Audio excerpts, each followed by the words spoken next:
Hello and welcome to Who Watches Who, a Doctor Who podcast with me, Matthew, and I am joined, as always, with an extremely professional man known as... Hello, I'm Scott. Yes, hello, Scott. It is the end of the month, and that means it is time for us to round up all the Doctor Who news and rumours from this past month. It's been a relatively quiet month, if you ignore the fact that we had a trailer come out, which, if you do want to hear our thoughts on the trailer, we did a special bonus episode breaking down that trailer. It is 30 seconds long, and we squeezed 20 minutes of content out of it. If that's not podcasting, we've been doing this wrong for a long time. But instead, let's talk about some of the other Doctor Who news that we've had for this month, kicking it off with our main story, which is Mr. Jonathan Groff? I've never said his name out loud before. How would you... Groff. That's what I'm guessing. Groff. Jonathan, yeah. Who is honestly an amazing actor. I know him mainly from Mindhunter and Matrix and Hamilton. Those are the three that I've most familiar with his face. He's incredible in Mindhunter. Like, if you've not seen that show, it's David Fincher's show before his anthology show became even more popular. I forget what the anthology... Love, Death and Robots. Which is annoying because it's only 2 seasons. It's 2 incredible seasons. But we're not getting a season 3 because David Fincher just doesn't have time for it, which is really, really upsetting because I could watch that show to the end of time. It's incredible. I keep hearing it's incredible, but the fact that it ended at season 2 kind of puts me off, you know? I don't like shows where it be ended is kind of ambiguous. Yeah, where it's just oh, and then they stopped making this. Yeah.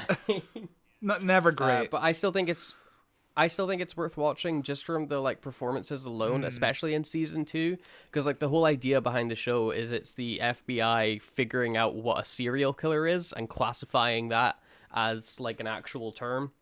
And so it's these 2 FBI agents going around interviewing people who would later be known as famous serial killers. Most notably, the dude that plays Charles Manson. He plays an older Charles Manson. He also got cast in Once Upon a Time in Hollywood as young Charles Manson. Oh, interesting. Same actor playing. He does Charles Manson really well. You know who else plays Charles Manson in a movie? I don't know what the movie is called, but Matt Smith played Charles Manson once. He did, yeah. Matt Smith was also in Doctor Who, and it's all connected, baby. Yeah, that I was going to watch that Matt Smith Manson movie, but apparently it makes his followers a bit more it wasn't their fault sort of deal, which rubbed some people the wrong way. So I was like, I can't be bothered dealing with that. I'm just not going to watch it. But yeah, Matt Smith seemed like he was decent in it. Who knows? But anyway, let's read what DoctorWho.tv has to say about Mr. Jonathan Groff coming. Award-winning star of stage and screen Jonathan Groff is set to appear in a new series of Doctor Who in a key role. Jonathan shot to fame when he landed the role of Jesse in the musical comedy drama Glee. He has since been internationally celebrated for his work on screen, starring as Eric in the box office hit Knock at the Cabin, blah blah blah, Mindhunter, Matrix, Frozen. I've just talked about all of this. Jonathan has made his Hamilton. Oh God, I should read this before I start reading out loud. Anyway, and now he's on his way to jump aboard the TARDIS in a mysterious and exciting guest role. On joining Doctor Who, Jonathan Groff said, "I am so thrilled to jump into the extraordinary mind of Russell T Davies and watch the incredible Ncuti Gatwa soar in this iconic role." Showrunner Russell T Davies says, "This is an incredible coup and a great honor to get such a huge star striding onto our set. So strap onto your space boots. This is going to be a blast." Doctor Who returns in November with 3 specials with David Tennant as the 14th Doctor. Ncuti Gatwa's of the 5th as the 15th will air over the festive period, which is... They don't want to say it's coming out at Christmas yet, do they? Yeah, they don't want to say it's coming out at Christmas. But it definitely is. Yeah. Doctor Who will premiere exclusively for the BBC in the UK and Ireland, and Disney Plus will be the exclusive home for new seasons outside the UK and Ireland, which is cool. But yeah, he's coming in. He's playing a mysterious role. We've seen some set photos, or they released set photos where he's in the documents as number 3 if you want to look at the set photos. Number 3, yeah, woohoo! He's like a old timey posh English dude. They're in a big fancy mansion house. So it's a period drama episode of Doctor Who. It almost looks like the same era as the what's the Haunting of Villa Diodati? Like Yeah, they're dressed like they exactly. could fit right into that episode. It's Like, probably even the same house, to be honest. If you, yeah. But yeah, they look like $1 million. Shooty, again, like the thing with his Doctor seems to be that he's gonna have a different costume in every Yeah. episode. He looks like $1 million every time I see him. I'm just like, God, you are incredible. Like Yeah. you don't even need to do anything. You're just incredible as the Doctor. Like, he drips for sure, as the kids say. I think is that what the kids say? But he drips. I don't know. I don't want to talk about other people dripping. Let's keep this family friendly. As for Jonathan Groff, I think the only thing I've seen him in is Frozen, and maybe Kingdom Hearts 3 if he's in. You saw him in No, Frozen. I guess I heard him in Frozen, and maybe Kingdom Hearts 3. Who does he play in Frozen? He plays the I think he plays the human character. Oh, right. Okay. I can't remember if he's a good guy or a bad guy. Oh, okay. Right. Oh, I have no idea. might- I saw Frozen when it came out. Like, It's not a good movie. it's fine. I'm not really much into Disney princess movies, but Frozen's fine. It's just it got like promoted to hell because it was such like a smash hit, and then like every like little kid became obsessed with it, and you couldn't escape that goddamn song. You can't even escape it in Kingdom Hearts 3. It infects everything. I quit watching Once Upon a Time when they started doing the Frozen arc because Frozen was a big thing. I forgot they even did a Frozen arc in Once Upon a Time. Jesus Christ. And then that show does a whole thing of, oh yeah, every character is connected in some way. They either fuck or they're just family. That show is Kingdom Hearts for was. people that don't like Final Fantasy. I might watch it again, to be honest with you. It might be so good it's bad, or so bad it's good. There's a billion shows that you need to watch, but instead you would want to watch Once Upon a Time, a bad show that ended like 5 years ago. But at least Robert Carlyle is in it. He needs to be in Doctor Who. He is the one best day. thing. Oh my! It's insane. He's not been in Doctor Who. He's such a good actor. I love Robert Carlyle. He'd be an interesting Doctor. I think he'd maybe be better as a Master. Honestly. Yeah, but Jonathan Groff, always good to add talent. I can't see any downside to this. I presume he's going to be amazing in the show. So great. Yeah, and speaking of talent joining Doctor Who, Indira Varma joins Doctor Who as the Duchess. This is from DoctorWho.tv again. Award-winning actress Indira Varma is crossing galaxies as she joins the new series of Doctor Who in a weird font. I don't know why they wrote Doctor in a weird font.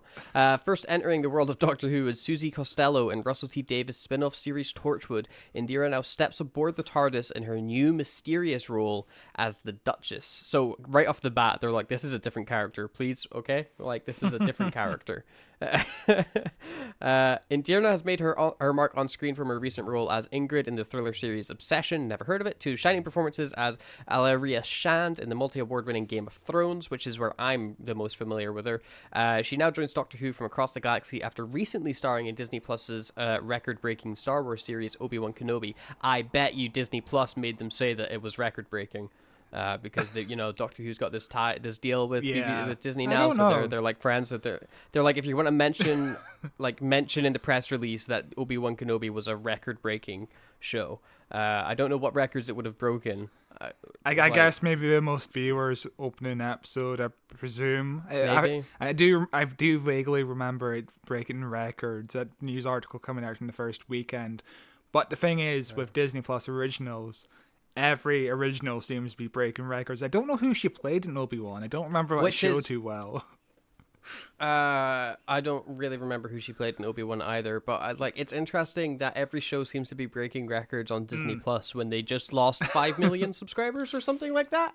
Well, I think the story behind them losing 5 million subscribers is because India had rights to cricket coverage and they just lost the rights. So most of the loss comes from people unsubscribing because of the cricket, is what I'm hearing. Cricket strikes again. It strikes again. You know who else was in Obi-Wan, by the way? Lottie, the adult Ewan Lottie. McGregor. Adult Lottie from Yellow Jackets was in Obi-Wan as Princess Leia's mum. Not Princess Padme, of course, but... Yeah, as Bail Organa's wife. Yeah. That show had a lot of things that went into it, and I don't remember a single thing that happens, to be honest. I remember all the Hayden Christensen scenes because they were the bits I was the most excited by, and then I remember the very cool fight at the end. There was some silly stuff in Kenobi, but I think there was some great stuff, and just seeing Hayden again made me unspeakably happy. Like, I cannot express how much love I have for that man and how happy I was to see him again. It was incredible.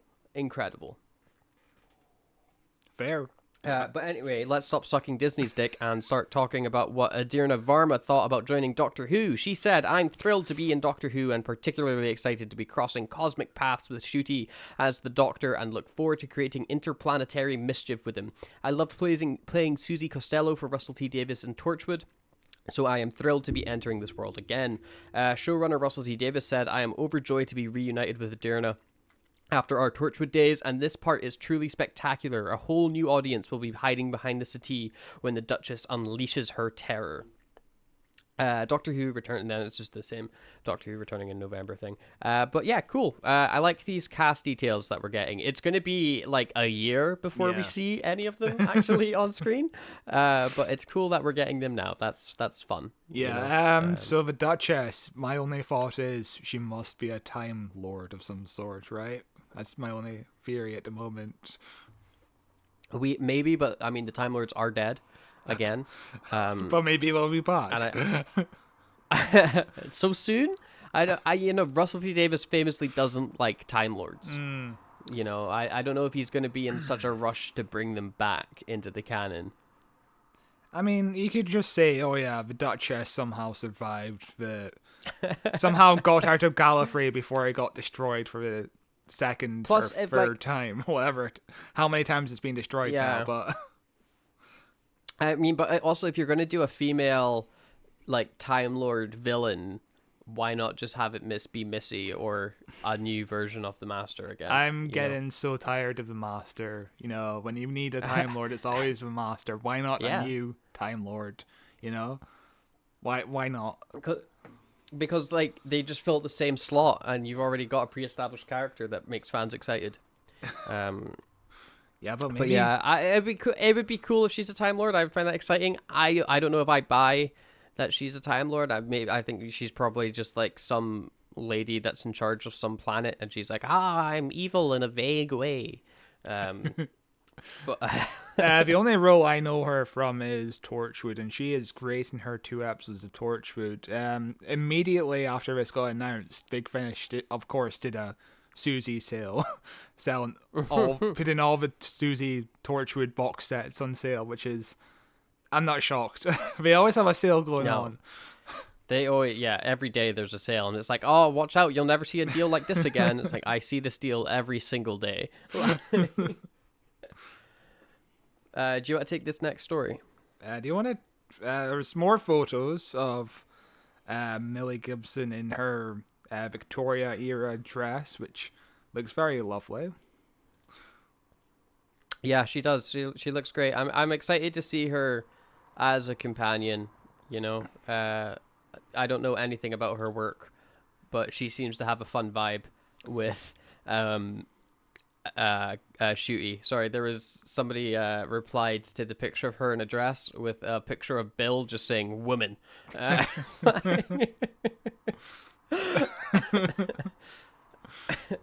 Of course, since the last time we did our news podcast, there's been 2 Doctor Who magazine issues that have been out.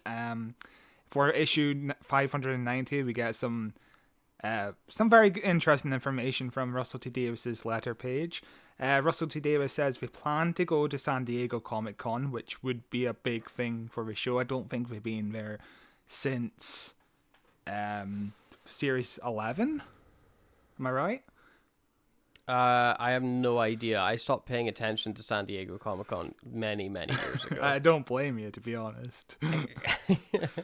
He also says about Star Trek Picard said one of his series 14 episode titles, so I guess I have to go and watch that show to figure out which line of dialogue would be a Doctor Who title. And he said he had the idea to cast Jinx in October 2022 because basically he was like, maybe she'll be too busy for Doctor Who, so we have to try and get her on board immediately. So he's been doing really well with thinking ahead. That's what's impressed me the most with RTD so far is how much he's got planned ahead for Doctor Who. Oh yeah, because if you go back to series 4, he was writing 2 episodes in a row in a span of like 2 weeks, which is extremely stressful. But now he's planning on series 15. I keep on forgetting which series we're on because it's been a long time since we've actually had a series of Doctor Who. He's planning series 15, which is 2 years away. So he's got plenty of breathing room right now. It'll catch up. We watch him get cocky with it and then forget to write and then be like, oh no. Just like us recording the podcast. Sometimes we're ahead by like several weeks, and now we're recording the day before this episode comes out. So it's a wild card. It is, yeah. In issue 591, which actually just came out today, or yesterday when you're listening to this, Russell T Davies says the idea to reveal the episode titles on BBC One happened 18 months ago. These things used to appear in Doctor Who magazine, but what if we could make the event big enough to merit a television launch? And of course, I'm not sure how many viewers Eurovision got, but I imagine it's a lot of viewers. Oh yeah, it's like, game shows and like big events like Eurovision are really the only thing that is that's the reason live TV still exists, because those are the only things that people tune in for, because everybody just watches TV shows whenever they want. So it's really the ideal time to do it. So Euromillion got an average of 9.9 million viewers. So yeah, a fair amount of people watched the Doctor Who trailer. Russell T Davies also talks about the codes that appear in the BBC One ident, saying that for the second teaser there was a code that corresponds to the hex code for a Wild Blue Yonder colour, and the clues lead to an MP3 of the song. Which, amazing. Which I don't think anybody caught on to that. I haven't seen anybody catch on to that in Twitter. Yeah, I have no idea. So surely somebody must have figured it out, but just that person's not on Twitter. Imagine not being on Twitter. What a wonderful life. God, what a blissful life. Yeah, what a blissful place that must be. He also says that Pat Millis and Dave Gibbons, creators of Meep, were on board with the first special from the start. The alternate titles for each of the specials are Title 1, he couldn't decide whether to call it Star Beast or The Star Beast. For Title 2, he says there was a 5-word title that would have given the game away. And for Title 3, he says he had the giggle in mind from the start. I do wonder what Title 2 was called. We've no idea, because we don't even know what, that's the episode we know the least about. Yeah. We've no idea what that one's about at all. So 5-word title. Impossible to speculate. Susan is now back, baby. Yay. He also says who knows? He also said that the Bad Wolf legal department are investigating to find out if they can use a certain title for episode 6 of the 2025 season. We're that far ahead, he says. So yeah, I wonder if he's going to call it Star Wars or something. Well, they've got that Disney deal,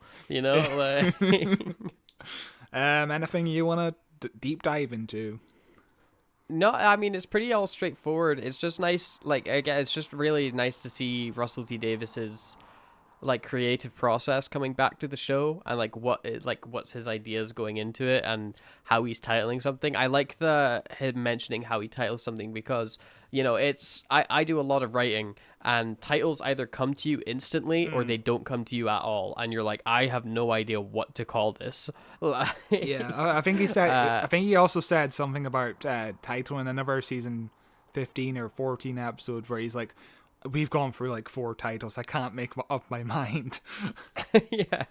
A lot rides on the title, it's Yeah. one of the driving things that just makes people decide if they're going to tune in or not, is basing it off the title. Plus, you have to make sure that the title encapsulates like the theme and the tone of the episode while telling you like what the plot's kind of about. It's a hard thing. Getting Chris a title Chibnall. right. Chris Chibnall had amazing titles like The Battle of Rank Score Oh of yeah, Kolos. Ran Score Ab Kolos, yeah. Yeah, that's my favorite title. That's so memorable. Just like the episode, so memorable. It was a Series 11 final, and I don't remember a single thing about it apart from Graham wanted to kill. Yeah, he did. He did want to kill. It's not a good it does not feel like a final episode. Yeah, it felt like they just ran out of budget like halfway through, because a lot of it takes place in like the same corridor. Yeah. It's not a good episode with not a good title, but yeah, Chibnall was never great at titles. But he was like occasionally atrocious, but every now and then he was like, oh, that's okay. Like Doctor Who, like Flux as like a thing, like that's a memorable title. Whenever I see the word Flux now, all I think about is Doctor Who. Yeah, same Uh, here. but yeah, it's just nice to see Russell T Davis's process, and I really enjoy how open he's being in the magazine still. Yeah, it it's gives very you a cool. Have you reason. been? It gives you a reason to pick up Doctor Who magazine, even though I'm not reading the entire magazine. I only read it for the show notes. Yeah. I haven't read the magazine in like a year. Like, oh my god, almost a year at this point. But have you been following the 14th Doctor adventures? No. Occasionally I'll look at the pages and it's like, oh yeah, you're back at the football field. You started the story on. Okay. And I'm honestly not interested in what's going on. I think the newest issue, the cliffhanger to the newest issue took place in Scarrow, and it does not look like it looks like on TV. It looks very strange. Interesting. It's so strange. I did not expect it to be so Dalek heavy. That story. It's such a peculiar way to kick off a canon story with the 14th Doctor. Yeah. I do wish it, the first, it's like 12 parts. I do wish the first 2 parts was like character based, what is the Doctor feeling in this moment? But he's immediately like whisked off to another adventure. It's it's very strange. Yeah. Yeah, there's like no moment to breathe, to be like, why am I like this? Because I guess he's going to be answering that question in the special. Yeah. And so you just kind of have like, you're just like, it's kind of like the problem with the Eccleston audio dramas, where you're like, oh, we can't do anything interesting with your Doctor because all your entire arc happens in one season. So I guess this is just, you're having a fun time. Okay. I do wonder if Special 1 is going to open with like sweat from his brow. He's like, oh fuck, that was a tiring adventure for Daleks. Yeah.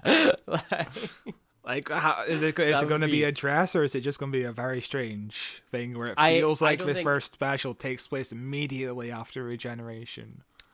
I don't think it's going to be addressed. I think there will be like a little nod or maybe like a prop in the TARDIS that is like a hint for like a little Easter egg to people that read the comic, but I don't think it's going to be the Doctor's like, oh, thank God I dealt with that Dalek problem. Now I can get back to thinking about why I'm like this. And then everyone watching is going to be like, what did he say Dalek problem? Are we missing out? Like, so Murray Gold is obviously back, and he says it wasn't a decision to return because nobody who's asked to do a Russell show would turn it down. I'm certainly not gonna. So he's definitely in it for the long run. And basically, the thing is going on around Twitter now is, Murray Gold is going to leave the minute Ncuti Gatwa leaves, because basically the announcement says, oh, he's returning for series, so he's returning for a 14th and 15th Doctor. But that doesn't mean he's going to leave when the 15th Doctor leaves. I don't understand why that's going around on Twitter at the moment.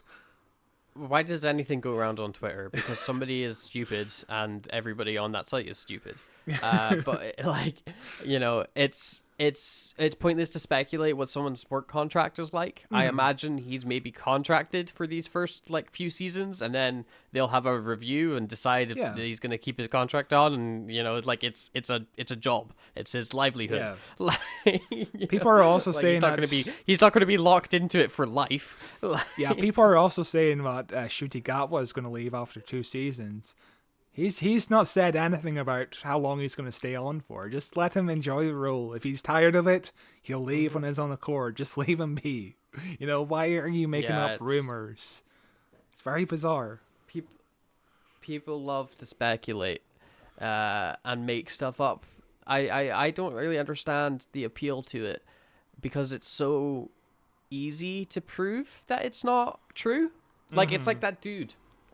Remember we were talking, I don't remember what episode it was in, but we were talking about, it was during the like writer's corner in a Classic Who episode. That guy that was just lying, telling everybody that he got cast as the Doctor.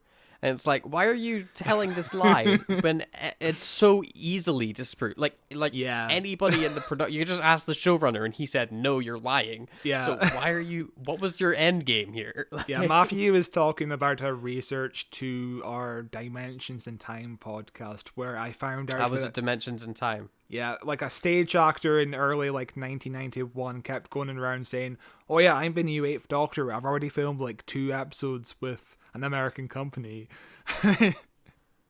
Basically, John Nathan Turner, who was the producer on the show throughout the 80s, is like, we would have heard if the show was in production in America by now. It doesn't make any sense, but they already shot 2 specials. What is going on? This is obviously a lie. Yeah, it's such a bizarre thing to do.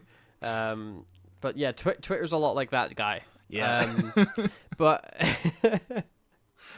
the production diary in Doctor Who magazine also has had a few things to say.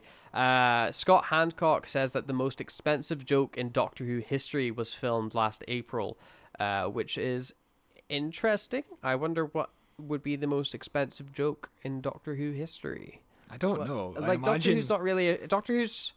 I imagine it would be like not... a big CGI thing. I don't know, or a big stunt or something.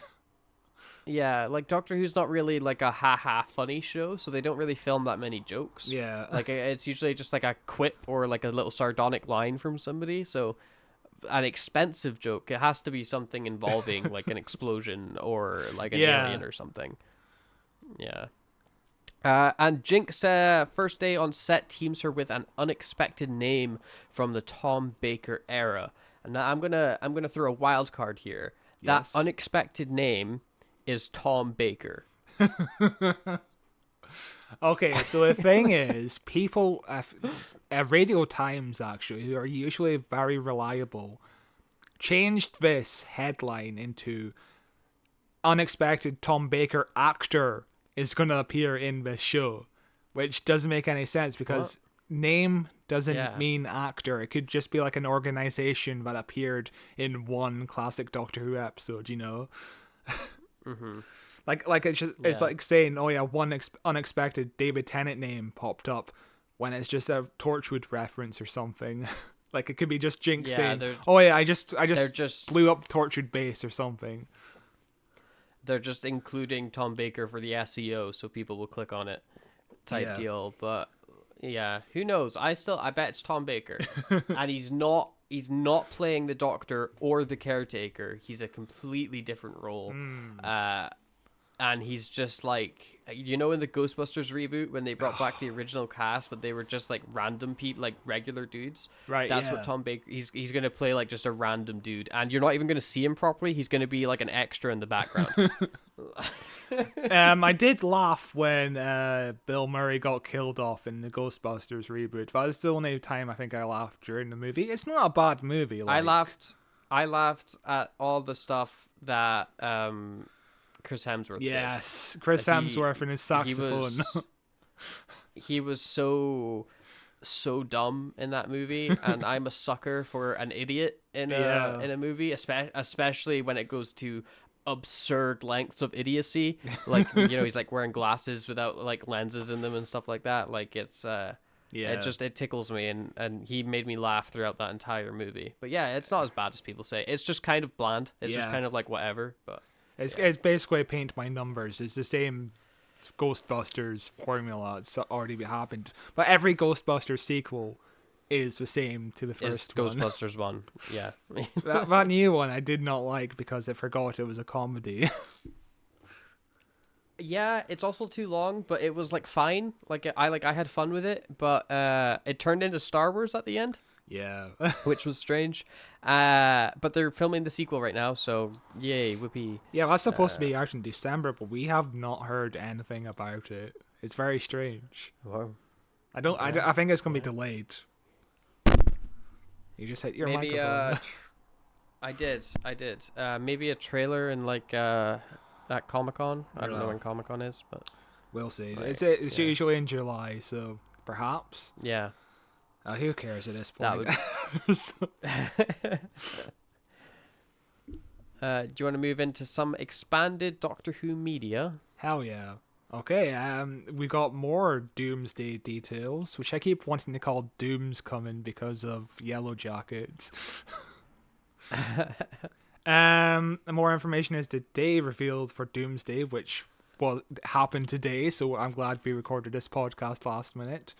Fans will follow Doomsday as she travels through all time and space in a pursuit for a doctor to save her from the ever-approaching death. She only has 24 hours and a vortex manipulator to save herself before her fate is sealed forever. Suze Kempner is the face and voice of Doom. We already know this. Doom's story begins on the 5th of June on the Doomsday website and Doctor Who digital channels, with the story's first hour and adventure, followed by the next 4 hours of Doom's final day in Doctor Who magazine from 22nd of June, Titans Comics, East Side Games, Penguin Random House, BBC Audio, and Big Finish then count down as Doom's search for the Doctor continues before the final installment on Doctor Who digital channels in September. More details on each. Yeah, there's more details in the. I'm already confused at how anyone is supposed to follow this story. Like, what? It's a cool idea to tell a story across different mediums, and you get to experiment with all the fun different platforms, but it makes it like almost incomprehensible. Yeah. When you're like, and then if you follow the link that says more information is now available here, we get a nice little look at like all the comic books and books that are coming out.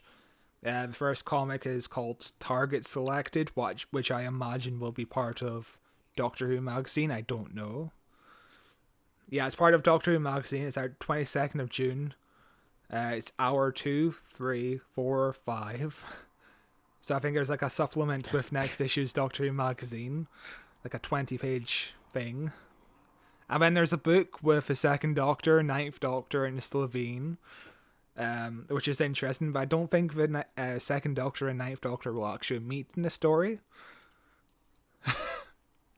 I have no idea. What? And then there's two cartoon game things.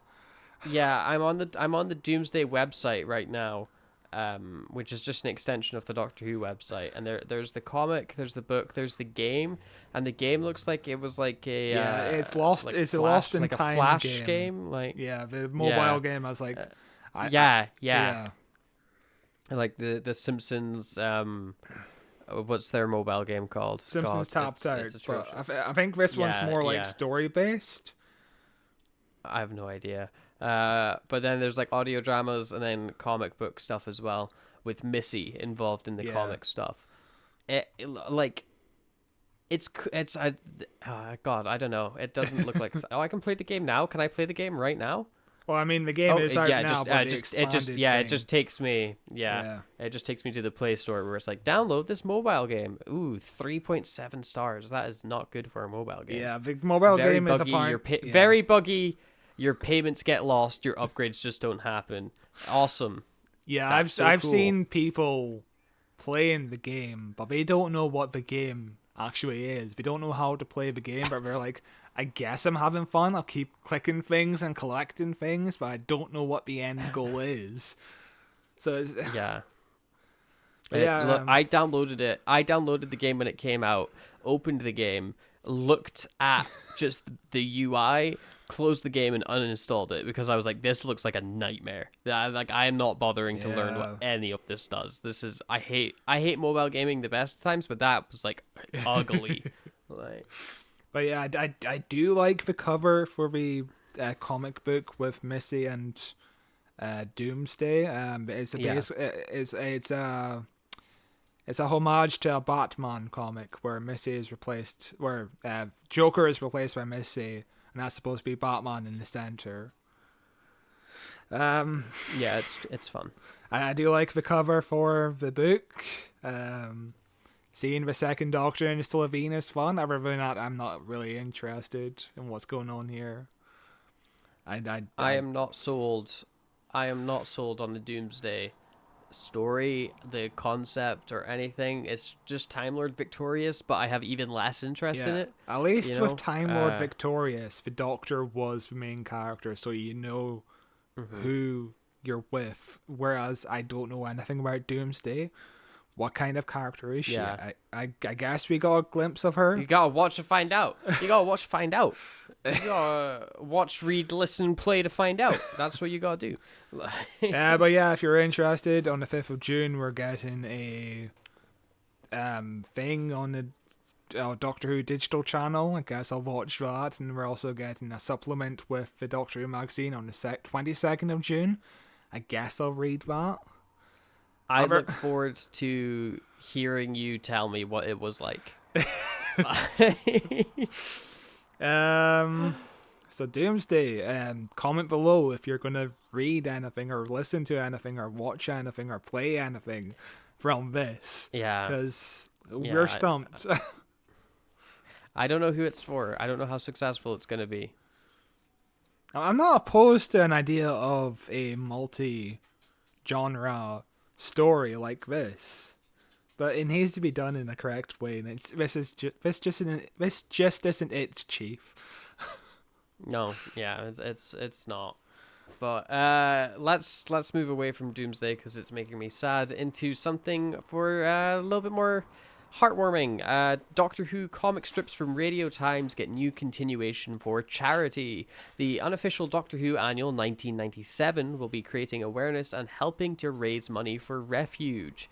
Doctor Who comic strip, which was written by former script editor of the show Gary Russell, illustrated by Doctor Who magazine comic artist Lee Sullivan, and first ran in Radio Times, is set to be revised in a new unofficial book. The comic originally ran weekly in Radio Times between 1996 and 1997 and is now being continued with the blessing of both Russell and Sullivan. Radio Times is not involved in the continuation. The book will continue the adventures first seen in the comics, called The Unofficial Doctor Who Annual 1997, has been produced by Terracus Distributors, that's an interesting name, and will be released on the 30th of May 2023. It will follow the 8th Doctor and his companions Stacey and Sard as they go on new adventures, taking them to far-off planets where they will encounter villains, aliens, shape-shifting sand, and dangerous doppelgangers. The book is not for profit and will be creating awareness and help raise money for the charity Refuge. The original comic strip started running in Radio Times just a week after the Doctor Who TV movie starring Paul McGann aired on BBC One for the first time, which is very, very cool. Then the article kind of just continues talking about the 8th Doctor. I don't know anything about this comic strip, but continuing it for charity is cool. Nothing negative about this. Cool. No, it's cool. More 8 Doctor stories, which is always great. You know, Paul McGann is the best Doctor. I'm happy whenever there's more Paul McGann media out there for me to just be overwhelmed by and not look at any of it because there's too much. But I'm glad it exists. This is a fun thing, and it's for a good cause, so that's great. And speaking of 8th Doctor, you want to take this one? Yeah. Or should I take it? Yeah. Okay. Speaking of the Eighth Doctor, we have got back to the beginning with the Eighth Doctor from Big Finish.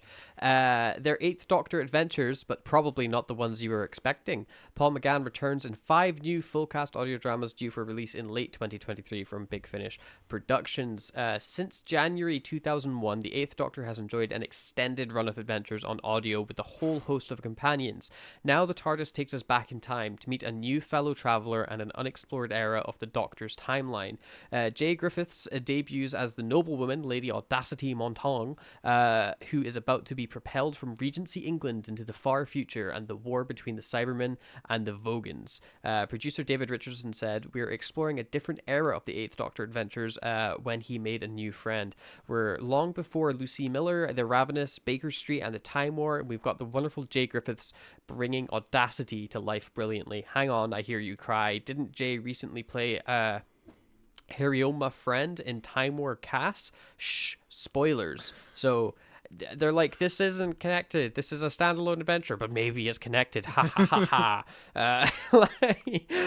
Doctor Who, The Eighth Doctor Adventures, Audacity, and In the Bleak Midwinter are each available to pre-order for just £20. Oh my god. Or £17 for just the download only. £20 does get you a CD. So I guess, physical media. Yeah, I only own a few Big Finish CDs, but it's because it was I own quite a couple. Yeah, it was cheaper than buying the actual download for some reason. Yeah. Sometimes we do like the last sale for CDs. I think I got like a bunch for like my Christmas or birthday one year, just because like they had them on sale at like HMV or something, where you could just like grab a heap of them really cheap, and just a bunch of David Tennant Big Finish audio dramas. Like, back to the beginning with the Eighth Doctor. I'm looking forward to this, even though I was hoping for a continuation for what I heard last year, because I just started listening to the Eighth Doctor audio series with the last 2 box sets with Liv and Helen, and now all of a sudden we're going back to the beginning. Are we going to continue Liv and Helen? Probably, but apparently they leave a lot of gaps with the Eighth Doctor sometimes. Like, when we did a whole series of doing 4 box sets with four series with 4 box sets each, they apparently left that off with a bit of a cliffhanger. And now we're doing the same thing with the Time War and all that. So there's like 4 different Eighth Doctor box sets going on at the moment. it's what makes the Eighth Doctor so hard to follow. Like, why you need like a spreadsheet to actually listen to his stuff in like chronological order, because they jump around and chop and change, and then before you know it, there's 50 different Eighth Doctor storylines going on, and they're all canon and they all connect with each other, but in like a weird way, and you're like, wait, what's going on? Like, how does there this many? And they all cost £30? Yeah. I've only listened to the 2 box sets that came out last year, and I've just started listening to the Eighth Doctor Time War. The first box set was amazing. I still need to listen to the other four box sets. There's 4 more box sets I need to listen to, as well as like the million episodes Paul McGann has done with Big Finish over the last 22 years. It's insane. He's done so many. It's crazy. He has, and he's great. He's such a good Doctor. Whenever, like, I've listened to a couple of his box sets, and I was like, God, you are like just so good as the Doctor. I wish I had more time to sit and listen to this, but there's stuff to do. I can't be listening to an audio drama for like 6 hours a day. Yeah. See, I started listening to audio dramas on walks, but I work a full-time job, and my days off, I don't often want to go out for a walk, and Scottish weather isn't always ideal for a walk. So, I listen to them when I can. I'm still listening to Torchwood Series 6. I am way behind in my big pile of Big Finish. My issue with it is I am, I've been obsessed with podcasts since I was like a teen. So I listen to like 15 or 16 podcasts a week. And so I have a pretty like tight schedule with, okay, I can listen to this podcast when I'm doing this thing, or like if I'm like playing a game, I can put a podcast on, or put a podcast on when I'm like, doing the dishes or just going about, and then I'm like, at the end of the week, I've caught up on my podcast, but I've not listened to the audio dramas because any time I had to listen to something, I was listening to a podcast. There is too much content here, and I'm looking forward to this series anyway. It should be coming out in November and December, so I'll definitely listen to it. I'm looking forward to it. Yeah, it's cool. I'm glad it exists. And speaking of just things existing, The Evil of the Daleks will be novelized by actor Fraser Hines. An inventive new retelling of one of Doctor Who's all-time classic adventures, The Evil of the Daleks, will be published as a novel on the 26th of October. The Evil of the Daleks, which was first released in 1967 on our television screens, will be the first novel from beloved Doctor Who actor Fraser Hines, who played one of the show's longest-running companions, Jamie McCribbin. You can pre-order it with a link there, which I assume takes you to just Amazon or something.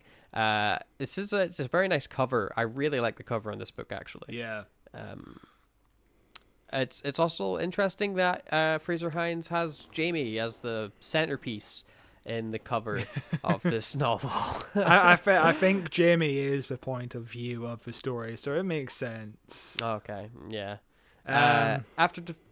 After defending a space station from a Cyberman incursion, the Doctor and Jamie learn that a young astrophysicist, Zoe, wishes to join them on their travels. To give her fair warning of the danger she may face, the Doctor places the TARDIS outside time and space and uses a mind projector to share one of their most harrowing adventures. And so Jamie is forced to relive his encounter with the Daleks at their most evil and calculating, in a complex plot that dragged him from modern-day London to Victorian times and finally to the Dalek world of Scarrow. He endured ordeals that tested his courage, strength, and his friendship with the Doctor to the limit. He presents his own version of some of those events to Zoe, events that still anger him.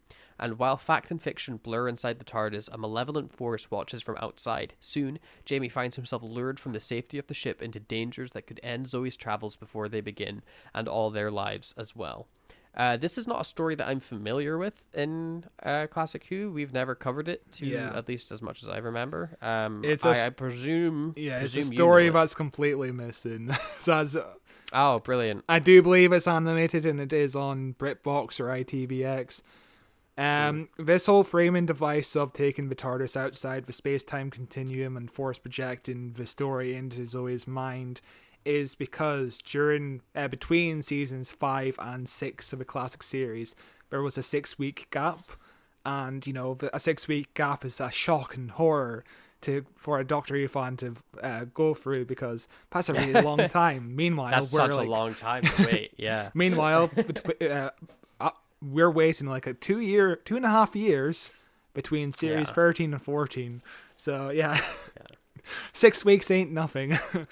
Between this, they decided to rerun Evil of the Daleks, but this time to help kids from stop kids from being confused, they did a framing device of, Zoe's our new character, so let's explain the plots of his story to Zoe, and then they just ran the episodes as normal. So that was the framing device, which was intelligent, which was very smart, rather than being like... Yeah. 1 week it's Zoe as a new companion, and then all of a sudden the companion changed. What the fuck happened? Yeah, yeah. It's fun, but I'm not sure why this book has to exist, because it's already been turned into a book. I guess this time it's from the point of view of Jamie, and also it's adding on to this framing device. But other than that, I'm not sure why it exists. I think it sounded funky. I think it sounded kind of cool. Especially, mainly the conflict with Jamie and the Doctor is what made me go, ooh, that sounds actually like something I'd want to read. Just add a bit more of a third dimension onto their already fantastic relationship. Like, I think it would be... I think there's probably going to be some merit to reading the book, perhaps. I'm sure there will be. And also, Fraser Hines, his first Doctor Who book in 55 years, which is insane. He's never written a Doctor Who book before. It feels like he would have at one point, but I do wish we could have had an original novel from him instead of a retelling of something that's already been retold several times. But oh well. It's currently the #1 bestseller in the Doctor Who section on Amazon, and it's only 240 pages. That's short. Yeah. But hey, yeah, cool, good for him. Glad it's doing well before it's even out. But yeah, that's fun.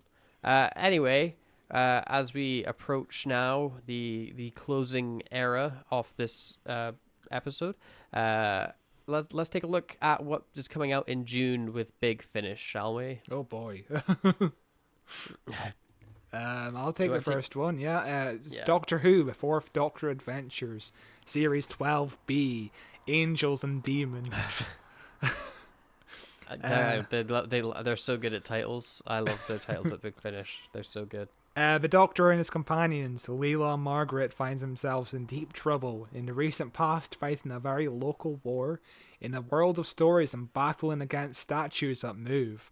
But perhaps the greatest difficulty will be going home. This has Dun, dun, dun.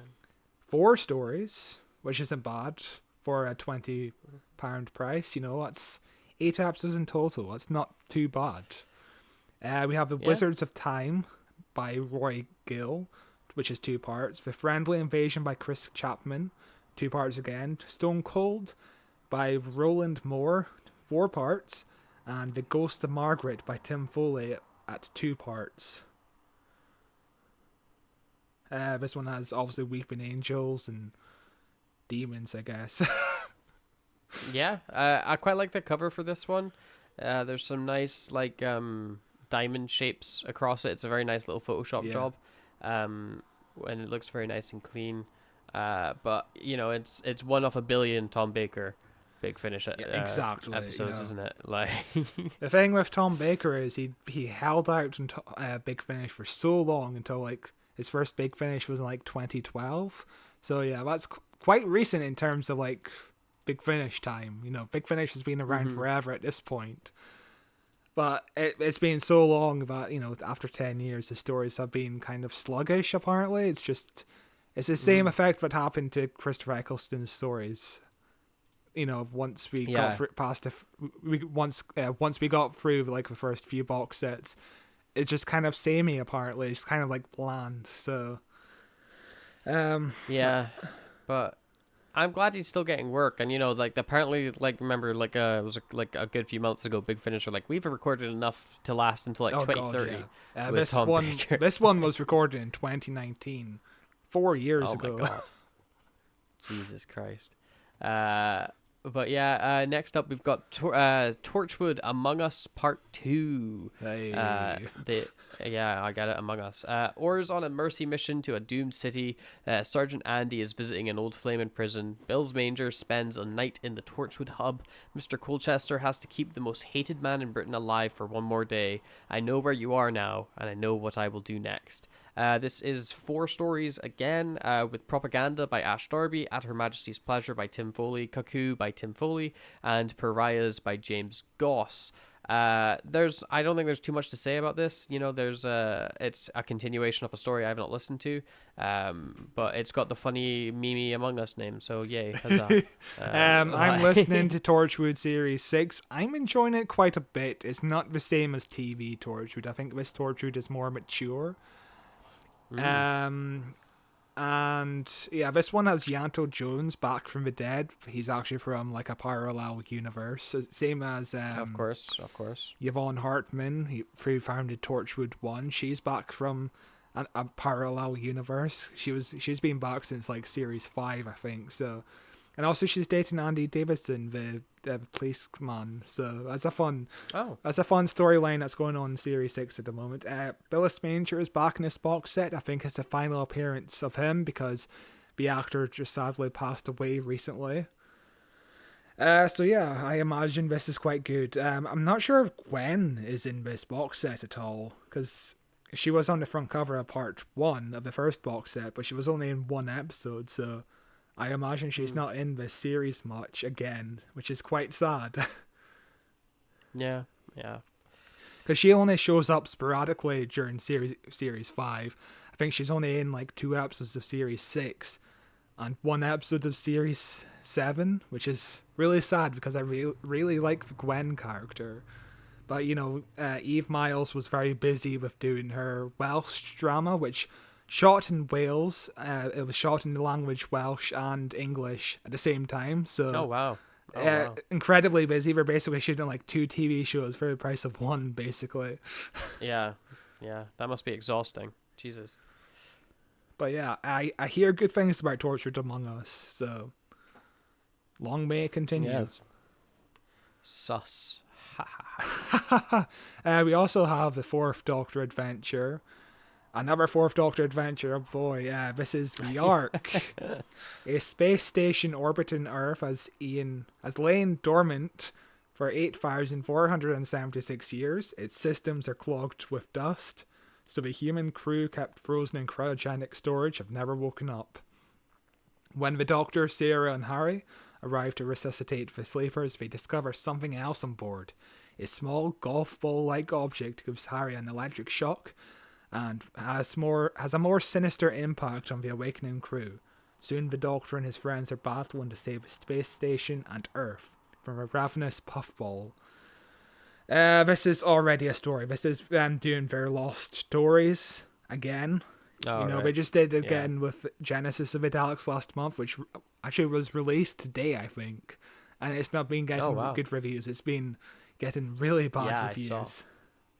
I saw. Yeah, because So- it's like 4 episodes or 5 episodes, but only one of them's an actual episode. Then the Yeah. rest are like 4 minutes long. Like, Yeah, it's kind of 6 ridiculous. episodes. The first episode was a full cast audio adventure, which apparently sounds like everybody's recording from their own separate closets because this was recorded during lockdown, and apparently the audio mixer didn't do a good job of mixing it so it sounds seamless.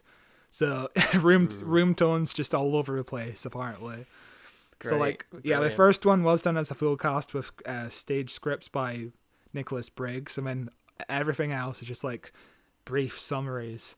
And Terry Malloy was on like the cast list for the last box set. But obviously we've just covered Genesis of the Daleks. He only makes an appearance at the end of episode 1. He makes a quick cameo in episode 1. And apparently we only use like one line from Terry Malloy. So what's the point? Yeah. I don't see the point in this one either. I'm not sure what's different about it at all. So it's a shame. I don't know what we're doing.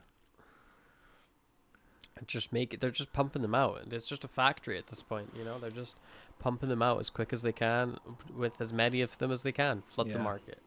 I am glad that Sadie Miller is reprising the role of her mum. She's apparently really good, as is the guy who replaces Harry, and obviously Tom Baker is always good.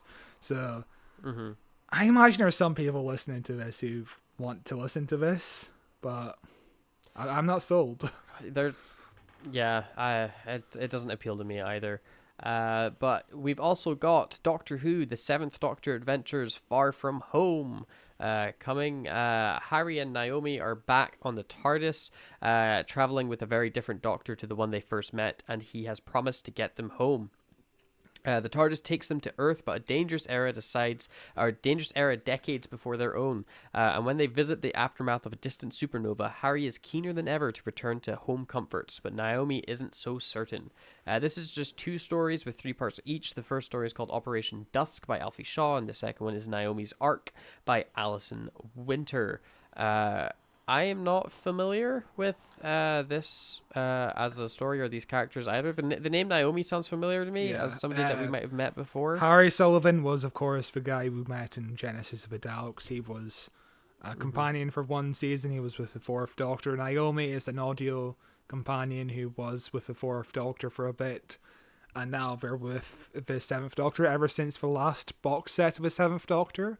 Apparently, in the last 7th Doctor box set, the 7th Doctor isn't in it much, so I imagine he's not going to be missed much either. So I don't know what's going on in this story, but the Vastra Nirada is coming back in this box set. They appear a lot that'd be fun. in Big Finish, apparently, because they were just in the 9th Doctor story. So I don't know why we're getting overused. Yeah, it must be I don't know how effective it is either as a villain in an audio drama. Yeah. Because they're very much a visual, like, oh my god, I can see you've got 2 shadows and you're not talking anymore. Yeah. Like, how would that translate into an But audio then, where you're like, the just Weeping silent? Angels are also a very visual thing. Yeah. And I just heard them very effectively used in one of the 8th Doctor stories. So it can be done. This one has no cover art. It's just a generic Seventh Doctor Adventures Yeah, placeholder. it's just a picture of Sylvester McCoy, like a very young Sylvester McCoy. So I don't know why it has no art yet. It feels like it should have art. So is this going to be delayed or something? Who knows? I have no idea. Who knows? But speaking of amazing art, this one actually has the amazing art. It does, yeah, it's nice, it's good. This is the War Master Solitary Confinement. The Drain Institute is home to the galaxy's most criminally deranged, so it's basically Arkham Asylum, I guess. Patients are kept locked away for the protection of themselves and the rest of the universe, with their most dangerous kept in active isolation. The Master is one such convalescent. He has no memory of how he came to be there. All he knows for certain is he should be. His presence is part of a greater design. Confiding in the Institute's staff, the Master shares stories of love and loss, madness and glory, but there's a final twist in his tale. One the Master's been waiting for to share with his enemies. This one's got 4 stories. The Walls of Absence by Jim Goss. The Long Despair by Tim Foley. The Life and Loves of Mr. Alexander Bennett by Alfie Shaw. And The Kicker by Trevor Baxendale. I hear this series is amazing. I hear it's really dark and gritty, which is what you expect with a War Master. Yeah, that's what you'd want with him, isn't it? Yeah. I hear it's cool. I really like... I hear there's like straight on cannibalism with this Doctor, with this Master, sorry. Oh, wow. Interesting. That's funky. I really like that Derek Jacobi came back to be the Master and to be the War Master as well, like to flesh out that character so much, because, you know, before he was just like, kind of like a cameo Master, where it was like the guy before he regenerates into the Master as we know him with what's his face? Oh my god. What's his name? What name are you trying to think of? Who does Derek Jacobi regenerate into? John Sims. Yes, John Sims Master. And this gives so much color to Derek Jacobi's one that it makes me really, really, really interested in listening to those box sets, because I'm like, oh, that's such a good idea to use with that character. That's great, and he's such a good actor as well.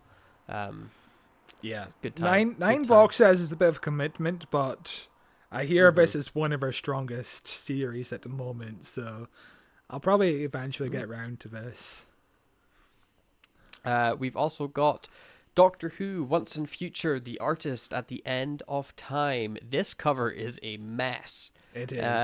It got lots of controversy because it's been AI generated. Some parts of it, anyway. If you look at like the curator Doctor's coat, Colin Baker in the back, he's got a bow tie and a tie. I think that's AI generated. Oh, so he does. So he does. And there's also a robot man behind Georgia Tennant, who's also AI generated, apparently. To be fair to Big Finish, if there was any company that desperately needed like more pictures of Doctors, it was them. But I mean, higher artists don't use AI generation tools. But yeah, it's kind of a mess of a cover.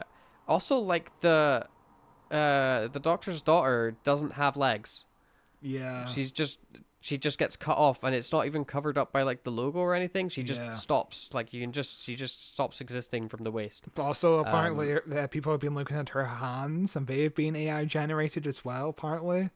So, like, if you look at it, I wouldn't be surprised if it was just the whole thing was AI. If you look at the arm on the right, it's kind of like a weird bone. Yeah, it's a weird out. perspective. There's a weird perspective to it. Yeah.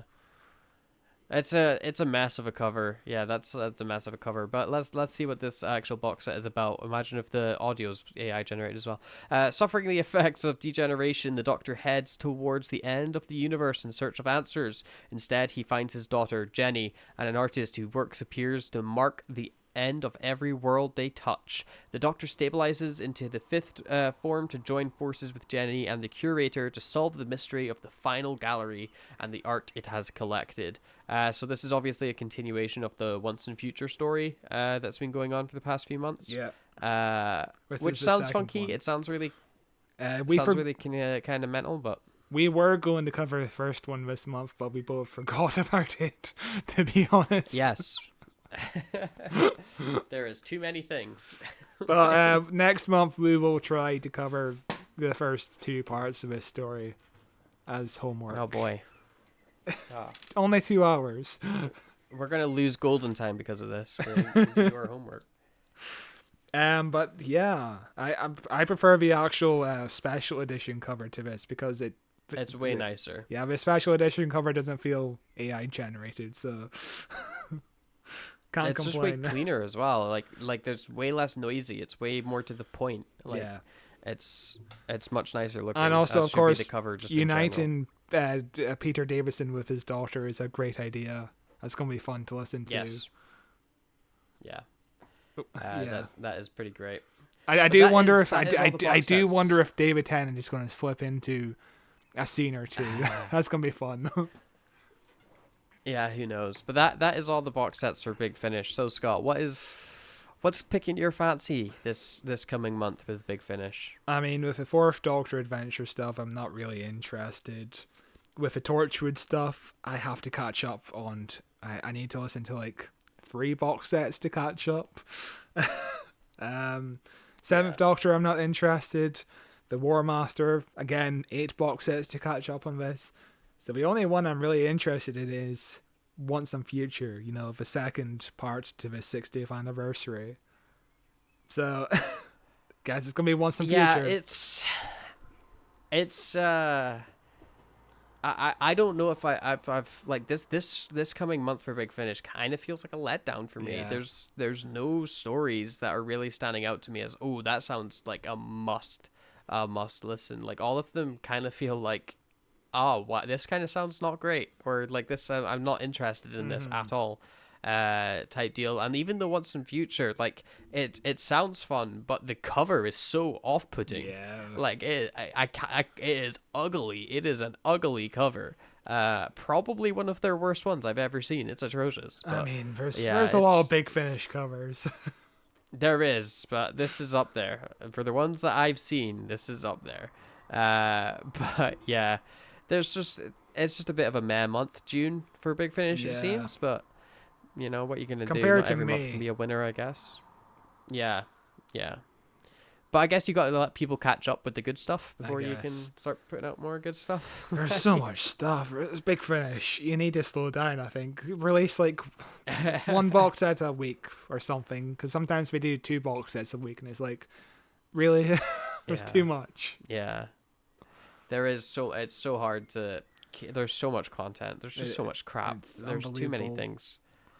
Yeah. But that is the end of Big Finish. So Scott, if you fancy, we can chat about nothing for a few minutes. I mean, really want to. Do you want to? We've both really been watching Yellow Jackets. That's our big thing at the moment. The final episode is out tomorrow or today, as this is coming out. Oh God, so. Today, yes. I turned you on to this show, and you are enjoying it as much as I am, I think. It's very good. I think I'm like season 1. I think I was like lukewarm on, where I was like I enjoyed it and I ended up binging it quite fast. But I couldn't tell like how much, like if I was actually like liking it or if it was just like kind of entertaining. Like the story wasn't really like super engaging. I was like, I don't really know how I feel about anything going on here. I like the characters. I'll keep watching. Season 2 has been outstanding. Like season 2 has just hooked me in completely, where I'm like, I love everything in this show. This is going in such an interesting direction. I love all these characters so much, and I want to see what's going to happen. I think season 2 is like, season 1 is great. Don't get me wrong. Season 1 is genuinely a very good season of television, but season 2 is the season that's hooked me in, where I'm like, okay, I'm going to watch this show until it either ends or gets cancelled. I think I'm the exact opposite to you. I think season 1 was a better season. I think it had more engaging storylines. It felt like it was actually going somewhere. This season has been a bit slower. This season definitely, this story-wise, like nothing has happened. But I think it's more, I'm into the characters now, and so I'm just enjoying watching them interact. This season has been very good with the characters and themes. I really like exploring all their kind of different traumas.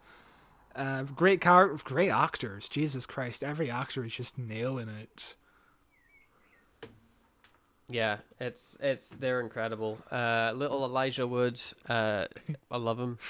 Hopefully he's in Love his him so final much. a lot more than he has been over the last few episodes. I need to see more That's, Elijah. I know. Like they teased us at the start of this season where he was in so much. I was like, oh my god, yeah, it's lovely, amazing, and then he just kind of vanishes for a bit. But yeah, I'm not ready for this finale. From the things I've been hearing, the cast and stuff talk about it, I'm kind of worried it's going to be insane. Oh god, and we have a 2-year wait till the next season because they only had 1 day in the writers' room before the writers' strike happened, so it's gonna be a long time for season 3. Oh my god, that's brutal. That's upsetting. That is a 2-year wait is too long. I imagine it's That gonna be is- like somewhere 2025 at the earliest, maybe. I'll be 25 years old. You'll be dead. Oh no. Yeah, basically, one foot in the grave. Yeah, but it's a great that's- show. If you haven't seen it, anybody who's listening, it's a very good show. Christina Ricci. It's on. Misty yeah. is Oh, she's so our good. favorite character. She is the best. She's both the kid version and the adult version of Misty. Yes. They're just the best. But yeah, no, it's on Paramount Plus in the UK. I think it's on It's on I don't know if it's on Paramount Showtime Plus in the US. America. Yeah. So there you go. I know we have a lot of US listeners In from America our downloads, so- in America, Showtime is also like an add-on to Paramount Plus, so you pay like an extra $2 or something a month. Oh, suckers! What suckers? I know. But yeah, no, that's cool. It's a very, very good show. Highly recommend. It's gonna leave me empty when it ends because I'm like, I don't know what's gonna fill this void. Star Trek is coming up. Yeah, Star Trek is coming up. I'm looking forward to that. It looks fantastic. I'm actually really excited for Star Trek. Mainly for the Lower Decks episode, which is rumored to be episode 7 of the show Sick. when it comes out, and rumored to be directed by oh my god, what's his name? Guy that played Riker. I can't believe I've forgotten his name. Hang on.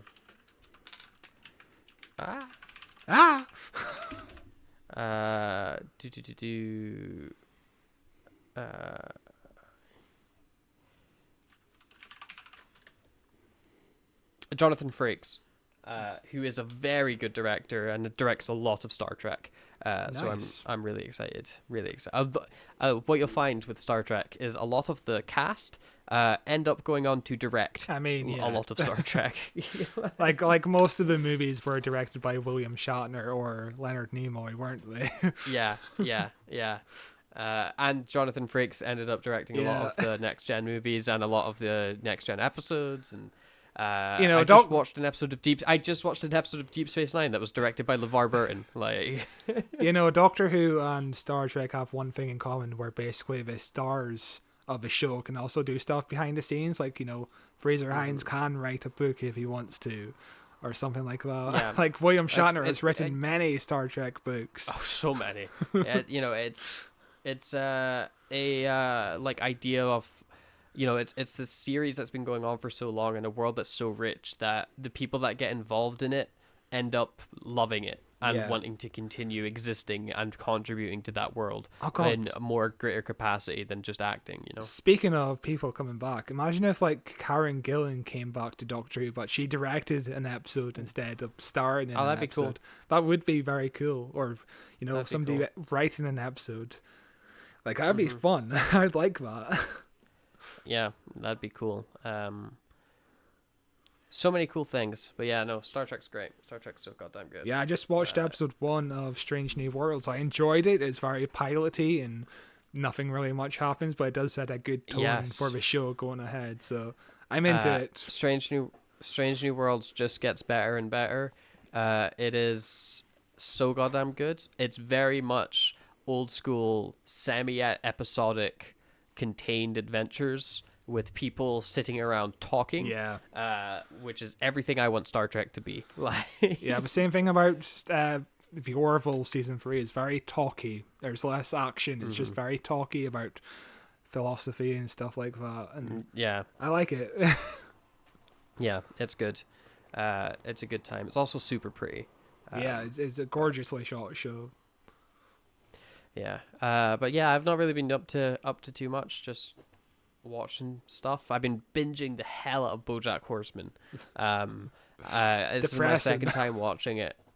It's so goddamn good. I think I'm loving it more this time around. Like, I adored it when it first came out, but I watched it like the whole season when the seasons would drop. So Yeah. they were like, 2-year gaps between me watching the entire season in one day. So like, it was like, not the most ideal way to experience it, but sitting and binging the episodes over the course of like this past week, I am got like 4 episodes left in season 6, so I'm just about to finish it. I have been binging it. Like, it's so goddamn good. It's such a well-written show. The characters are so amazing. Like, oh god, I love it. It's a shame Netflix won't do another show like it. They're just shutting down the animation division. But like, their animation shows that Netflix usually produces are trash. Like, they're usually like crappy Family Guy. I have a soft spot for Big Mouth. It's the one that I've seen every episode of that show. But it's like Paradise PD. Yeah. Or like, they're Family Guy rip-off I hear type F shows where it's for like, Family was okay. F is for Family. I enjoyed the first 2 seasons, and season 3 was so goddamn boring. I could not finish it. Like, I was like, this sucks. I can't get into this season at all. But it started off well, but just dropped off for me really hard. Yeah, it's a mixed bag, mainly bad. With the Netflix animated stuff. You know what you should watch after BoJack Horseman? Smiling Friends. It's a great adult comedy show. Yeah, I know it's got the Red Letter Media guys in it. Yeah. Mike is in the first episode. He's really funny. Brilliant. I'll probably never watch it. It's on All 4, or Channel 4 as it's now called. I'll give you my password if you want, because I have I subscribe to All 4 for some reason. You're the only person in the country that does that. Just like I'm you the only with one that ITVX. subscribes to ITVX. Yeah. I'll give you my Channel 4 if you give me your ITV. You have my ITV. Then I'll give you my Channel 4. You use my ITV to watch Classic Who. I mean, no, you don't. ITV, you're not listening to me say that. We use 2 separate accounts. Oh god! Imagine they started charging extra for shared accounts like Netflix. Apparently, they've just started rolling that out here in the UK. So I fucking hate it. To canceling Netflix. And I use Netflix with a VPN, so I wonder what's going to happen to me. Am I going to get the warning that I have to pay extra to watch American Netflix, for example? Because if I have to pay extra for American Netflix, I'm not paying for Netflix anymore. Might. I haven't even considered what a VPN might do to that. That might actually trigger the thing. Which yeah. The whole reason I pay for Netflix is, I can access this movie in Canada, or like, not everything is on UK Netflix, so we're gonna see what happens. I guess there's got to be a way around it at some point. Somebody will be smart enough to figure their way around the system. Yeah, it's called canceling and pirating. God, I hope that never comes. Oh God, all these streaming services are such a nightmare. It is. It's terrible. It is honestly terrible. But it's Jay from, speaking of Red Letter Media, recently tweeted like, everyone's talking about like streaming wars and streaming services, but you're ignoring the fact that we're in the golden age of physical media. He had like he had like a Blu-ray of like this random ass like B movie that no one has ever heard of, like printed on a Blu-ray. It's like, like he's not wrong. Like, get like physical media. Like, Blu-rays are so cheap now. I have been building up a very nice little Blu-ray collection over the past couple years, just because I like having a movie on Blu-ray, and it's a much nicer experience as well. Yeah. To be like, this is a really good movie. I want to show this movie to other people. Oh, wait, they took it off Netflix. Oh, you have to buy it. Oh, you just watch it if it comes on. Oh, we'll load up a VPN. Oh, it's super slow or whatever. Just like plug in the disc. Yeah. It makes life so much easier at times, Yeah, I need to get more into Blu-rays. I just don't have the space right now. Once I move out, I'm gonna buy more Blu-rays. I'm gonna complete my Doctor Who collection probably. It's gonna take a while. That is, yeah. But yeah, that's pretty much it for me. It's we're also almost at 90 minutes. Let's wrap up. It's almost exactly 6 months till the 60th anniversary, so there's lots to look forward to this year in Doctor Who. You know, we're almost there. And if you want to listen to more, subscribe to our channel, give us 5 stars on Spotify, or give us a follow on Apple, or I don't know anything. Is there also 5 stars on Apple, or is there a like button? Yeah, leave a review. Leave a review on anything you listen to podcasts with. It's usually a star system. Leave a nice 5-star review, and we will read it out when I find it. And if you do leave a review, like leave a comment or something, just to let me know that you did it, just so I can go and find it, or just leave a comment in general. Give him a phone call. Give him a phone call. Yeah, leave the phone number to his. I'll even give you his home address so you can write him a letter. Oh to yeah, say dox you sent me. him. Just dox me. Yeah. Just like come knock on the front door and be like, oh, by the way, I left a review.